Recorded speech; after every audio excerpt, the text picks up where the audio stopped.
Bonjour à tous, bonjour à toutes, ici Alioche pour une nouvelle vidéo de Art of War 3. Aujourd'hui, une vidéo PVP classique et je voulais vous expliquer pourquoi, malgré la nouvelle mise à jour, il ne faut pas faire des full infanterie lorsqu'on est sur des cartes moyennes, des cartes de taille moyenne.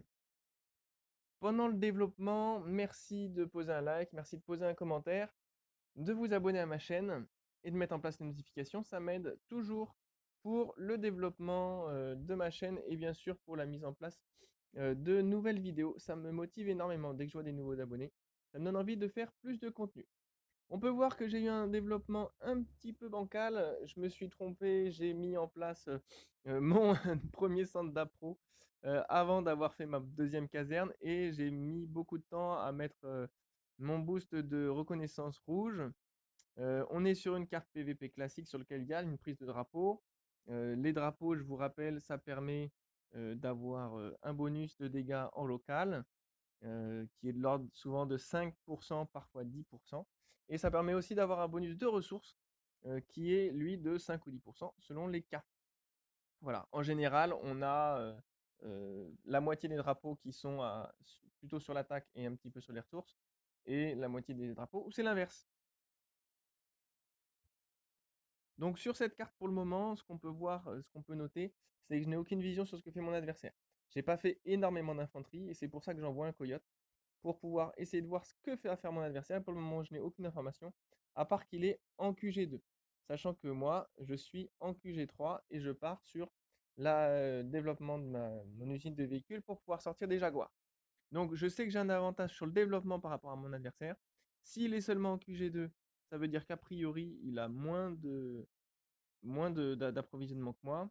Et donc c'est pour ça que je vais partir sur un mix où j'y intègre des jaguars, des armadillos, puisque je peux faire qu'une seule usine niveau 3, mais aussi des grenadiers, du moins je le prévois.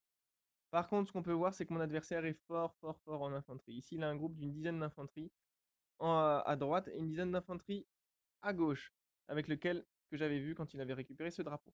Donc là, je sais que mon adversaire, il a fait vraiment full infanterie.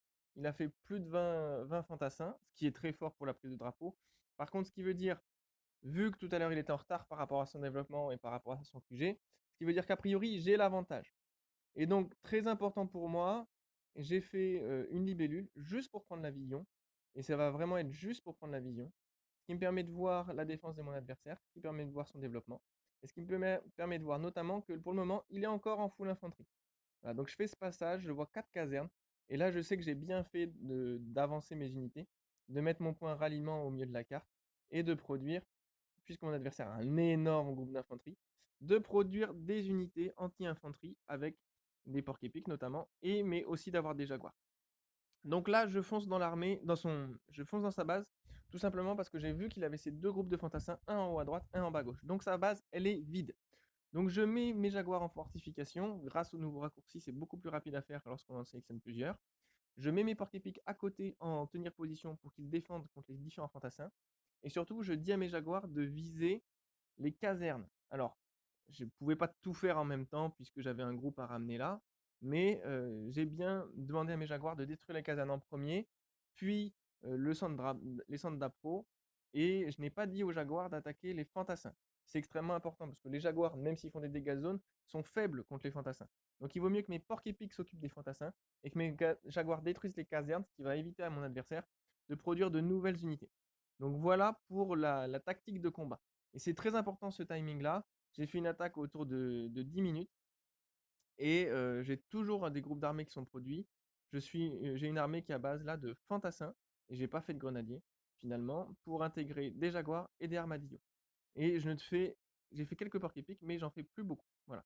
Donc là maintenant, ça me permet de m'assurer que la victoire, elle est dans ma poche. C'est-à-dire que là, j'avance maintenant avec 5 jaguars. Mon adversaire, même s'il fait des infanteries lourdes, il va pas pouvoir me les déloger suffisamment rapidement.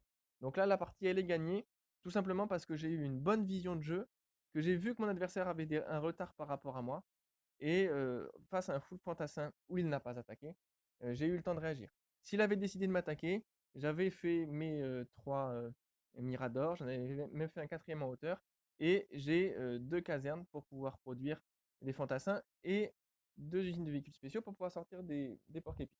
Donc très important pour moi d'avoir cette réaction et d'avoir la possibilité de réagir à une attaque. Voilà. J'espère que ça va vous apprendre quelque chose. C'était bien important puisque, à mon sens, on subit pas mal de full infanterie. Mais maintenant, ça va être la cerise sur le gâteau. Je vais réaliser mes contrats. Donc je vais détruire mes unités petit à petit, comme d'habitude. Et il faut que je fasse plein de libellules. Donc on va partir là-dessus.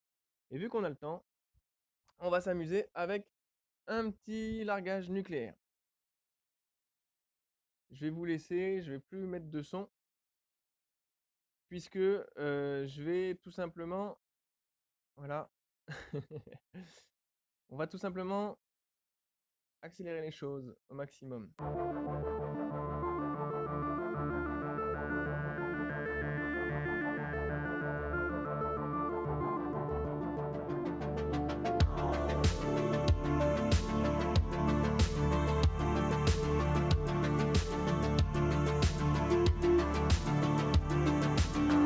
Merci à tous, je vous laisse avec la victoire.